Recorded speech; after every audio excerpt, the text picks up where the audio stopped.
Welcome to Tripura Info News Update.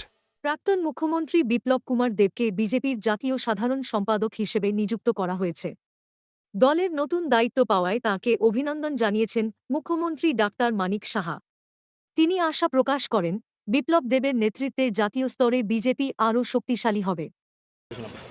আজকে আমাদের জন্য একটা গর্বের দিন, একটি গর্বের মুহূর্ত।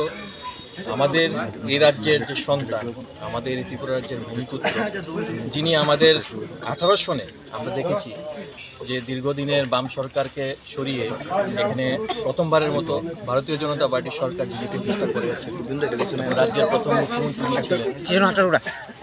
আজকে ওনাকে জাতীয় স্তরে যেই মর্যাদা, যেই পদ ওনাকে দেওয়া হয়েছে, তার জন্য পুরা ত্রিপুরাবাসী গর্বিত।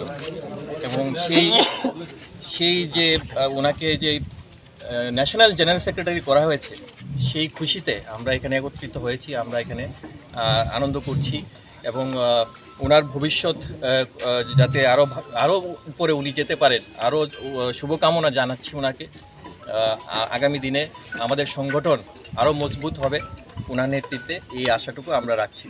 ওনাকে আগেও আমাদের সরকার, আমাদের পার্টি যেখানেই দায়িত্ব দিয়েছেন, উনি কিন্তু সফলতার সহিত বেরিয়ে এসেছেন।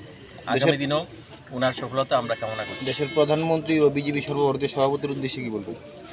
আমরা সারা ত্রিপুরাবাসীর পক্ষ থেকে ত্রিপুরা রাজ্যের পক্ষ থেকে ওনাকে ধন্যবাদ জানাই যে আমাদের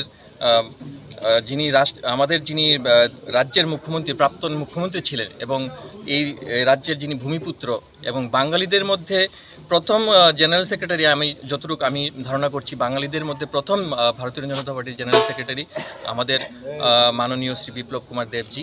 ওনাকে দায়িত্ব দেওয়ার জন্য আমাদের প্রধানমন্ত্রী শ্রী নরেন্দ্র মোদীজি এবং আমাদের যিনি ন্যাশনাল প্রেসিডেন্ট নীতিন নবীনজি এবং আমাদের অমিত শাহজিকে অনেক ধন্যবাদ জানাচ্ছি।